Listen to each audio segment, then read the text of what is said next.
श्री कृष्ण कहते हैं, आप मेरे सहारे मत बैठे रहिए, खुद की मेहनत पर भरोसा रखिए, क्योंकि जो व्यक्ति मेहनत करता है सफलता उन्हीं के कदम चूमती है और मैं भी उन्हीं का साथ देता हूँ। एक गांव में राज और मनोज नाम के दो मित्र रहते थे। राज भगवान को बहुत मानता था और वो बहुत धार्मिक था, किंतु मनोज मेहनत करने पर भरोसा रखता था। वो बहुत मेहनतू था। एक दिन दोनों ने मिलकर सोचा कि हम दोनों मिलकर 1 बीघा ज़मीन खरीदते हैं और उस ज़मीन में फसल उगाकर उससे मुनाफा कमाते हैं। दोनों ने आपस में मिलकर बातचीत की और कुछ ही समय में 1 बीघा ज़मीन खरीद ली। उस तो खेत में बहुत मेहनत करता था, किंतु राज कुछ भी काम नहीं करता था। वो हर वक्त मंदिर में बैठा रहता था। राज मंदिर में बैठकर भगवान से अच्छी फसल के लिए प्रार्थना करता था। इस तरह समय बीतता रहा। मनोज बहुत मेहनत करता रहा और राज बिना कुछ किए मंदिर में बैठकर भगवान से प्रार्थना करता रहा। एक दिन खेत की फसल पककर तैयार हो गई। राज और मनोज दोनों ने बाजार में जाकर इसे बेच दिया और उन दोनों को इसके अच्छे पैसे भी मिले। घर वापस लौटते समय मनोज ने राज से कहा कि इस पैसों में से ज़्यादा हिस्सा मुझे मिलेगा, क्योंकि ज़्यादा मेहनत मैंने की।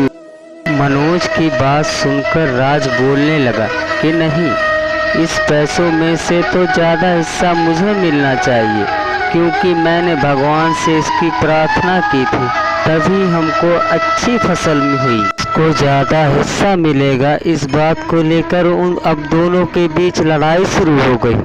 अब दोनों इस पैसे के बंटवारे के लिए गांव के सरपंच के पास पहुंचते हैं। गांव के सरपंच ने दोनों की पूरी बात सुनी और दोनों को 1-1 बोरी गेहूं के दिए, जिसमें कंकड़ मिले हुए थे। सरपंच ने कहा, कल सुबह तक तुम दोनों को इसमें से गेहूं और कंकड़ अलग करके लाने हैं, तभी मैं निर्णय कर पाऊंगा कि इस पैसों में से ज़्यादा हिस्सा किसको मिलना चाहिए। दोनों गेहूं की बोरी लेकर अपने अपने घर चले जाते हैं। मनोज ने पूरी रात जागकर गेहूं और कंकड़ को अलग किया। वहां दूसरी तरफ राज गेहूं की बोरी लेकर मंदिर में गया और भगवान से गेहूं और कंकड़ अलग करने की प्रार्थना करने लगा। अगले दिन सुबह मनोज अलग किए हुए गेहूं और कंकड़ की बोरी लेकर गांव के सरपंच के पास पहुंचा। सरपंच मनोज के इस काम से बहुत खुश होते हैं। राज वैसी की वैसी गेहूं की बोरी लेकर सरपंच के पास पहुंचता है।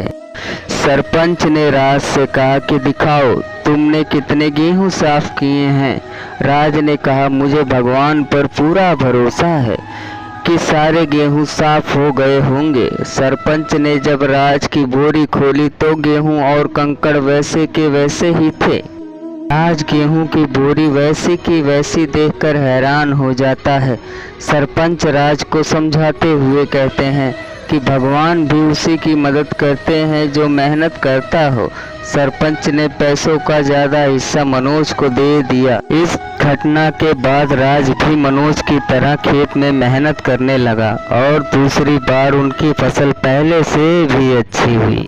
कृष्ण के इस ज्ञान से हमें यह शिक्षा मिलती है कि मेहनत करने वालों का साथ सदैव ईश्वर भी देता है।